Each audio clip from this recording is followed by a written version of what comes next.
starting. Recording 1, Francis Underwood, word list.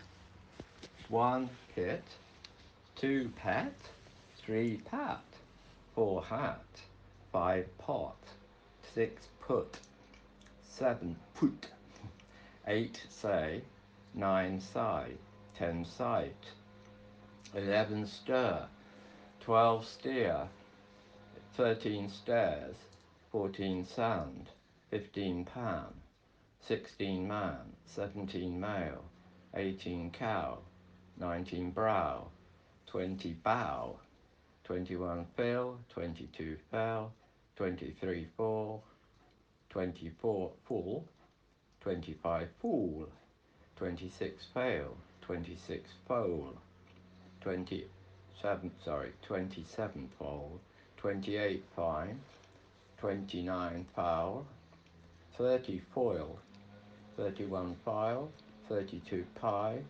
33 kite, 34 height, 35 bard, 36 board, 37 bard, 38 board, 39 borrowing, 40 burrowing, 41 late, 42 gate, 43 later, 44 paper, 45 paint, 46 can, 47 plant, 48 master, 49 afterwards, 50 maid, 51 maid, 52 frayed, 53 father, 54 father, 55 breathe, 56 breath, 57 booth, 58 behold, 59 healthy, 60 hour, 61 vehicle, 62 uncle, 63 candle, 64 table, 65 weight, 66 weight, 67 side, 68 side, 69 agreed, 70 greed, 71 brood, 72 brood, 73 first, 74 first, 75 fur, 76 four,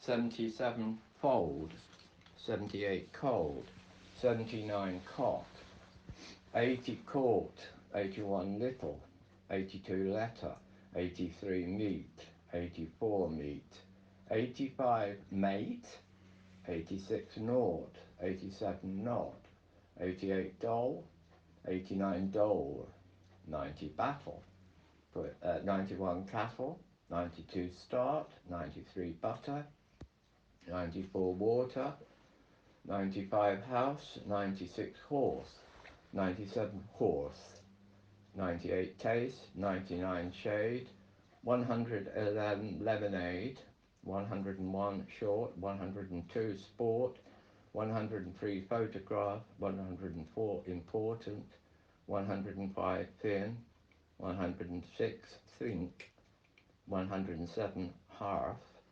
108 mouth, 109 pout, 110 sound, 1111, that's 111 pound, 112 round, 113 slouch, 114 cloth, 115 clothes, 116 bear, 117 feather, 118 either, 119 heaving, 120 leaving, 121 earth, 122 birth, 123 more, 124 more, 125 four, 126 pearl, 127 peril, 128 ball, 130 girl, 131 whistling, 132 shopping, 133 singing, 134 swimming, 135 badminton,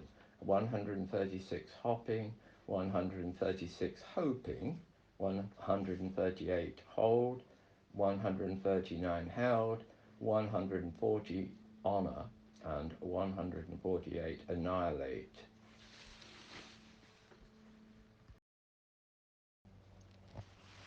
Francis Underwood, Recording 2, Cinderella. Once upon a time there was a girl called Cinderella, but everybody called her Cinders. Cinders lived with her mother and two stepsisters called Lily and Rosa. Lily and Rosa were very unfriendly and they were lazy girls. They spent all their time buying new clothes and going to parties.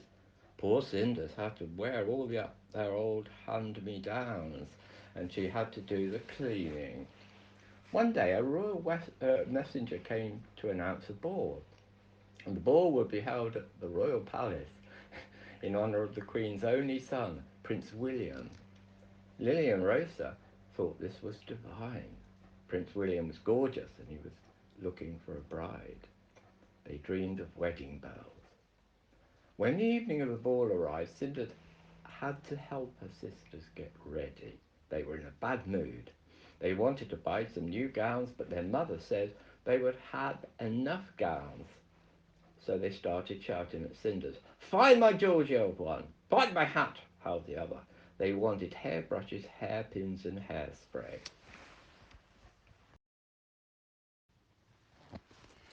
Recording 3, Anecdote, Francis Underwood.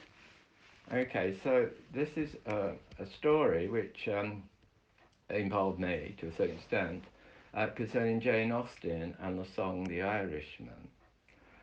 This dates from the 1790s. The tune is a traditional tune, an Irish tune, and at the bottom of the manuscript in Chawton House you have her name, Miss Jane Austen, and the date, 1796, I believe. Well, the thing was, I formulated the idea that she actually wrote this, certainly the words, not the tune. And this caused a big furor with the BBC and academics, experts of Austen. I couldn't prove it 100%, but then, in any historical or archaeological research, you can't do this. You can only put a thesis forward and then wait and see what happens. And the idea of this was so we could perform it, which we did. And my friend Gilly Tunley from Reading, good old Gilly, recorded this on our first album. We got into an incredible amount of trouble with this. Not only for, well, the BBC were all right, because, but it couldn't be proved.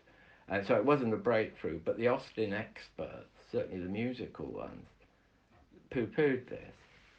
And it's something I've lived with ever since. I often, just to annoy them, say this is a song written by Jane Austen. And it's the same with some piano piece or keyboard pieces that she may or may not have written. Don't forget, of course, there was no copyright in those days, not as we understand it. So the truth is a subjective thing. It will change. Our perceptions change. And the way we interpret things or portray them change also. So that's my anecdote.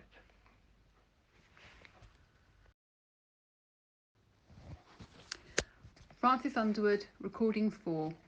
So, Frank, do you want to tell me a bit about your background? Okay. Well, I was born in Banbury in Oxfordshire. I should have been born in London, in Hampstead, but my mother never made it. She had me in Banbury instead.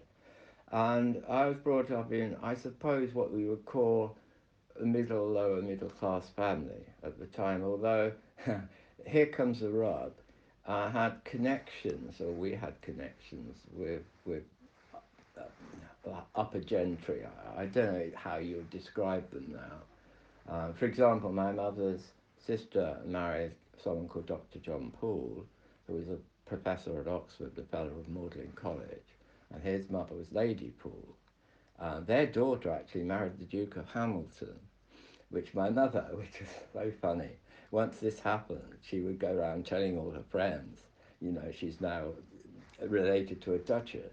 Anne Poole, who was very interesting, who was the first female judge advocate in Scotland. She went to Edinburgh University, and that's where she met this man, who used to gamble all his money in Monte Carlo and places like that. Marvellous stories.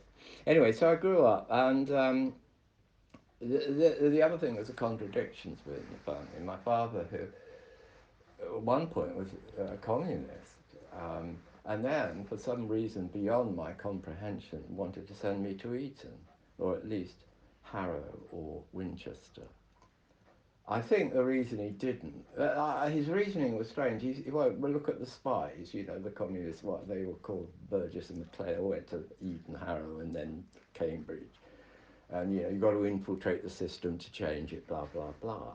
Well, no, it didn't work. So then he went full circle, and I, was, I was a late developer. I failed my 11 plus exam, so I went to a secondary school and worked my way up the ranks and ended up here at Brasenose College, Oxford, through London University and other places. I also had a scholarship at Magdalen College, an organ scholarship, which I didn't take up, much to the consternation of parents and relations.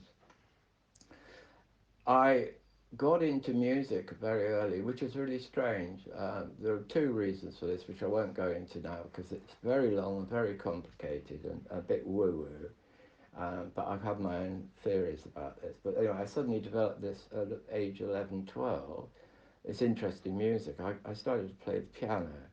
I taught myself Thur Elise by Beethoven, and then had piano lessons and up the grades very, very quickly. At that point, I also discovered the guitar and Bob Dylan um, and Joan Baez and the sort of folk era of the 60s. And I decided that, no, I didn't want to go down this classical music route. So I went on the road with my guitar. I wanted to be a beatnik and do all that. And I started writing my own songs. So that was my early life up to the point when I felt guilt of not being academically successful or fulfilling familial obligations. So I went to back to college and entered various universities and ending up in Oxford, including getting a teaching certificate. And then I decided enough was enough. I was called a perpetual student. And I had a couple of marriages and sort of things like that and travelled to places. Um, that's really all I did, apart from, being involved with famous people and making albums and playing at concerts and festivals and that kind of thing. And then I got involved in historical events, including medieval and Renaissance period, and learning to play the lute and harpsichord. And then the Jane Austen project, which was a kind of fascinating thing that suddenly came to me because my parents were very into Jane Austen. They used to watch the very early TV series. And in fact, my father used to call my mother Harriet, although her name was Doris, which is completely beyond my comprehension. And I had to understand how he saw himself as Mr. Bennet in Pride and Prejudice, two sisters who weren't married at the time, and of course me, who I was considered an honorary lady.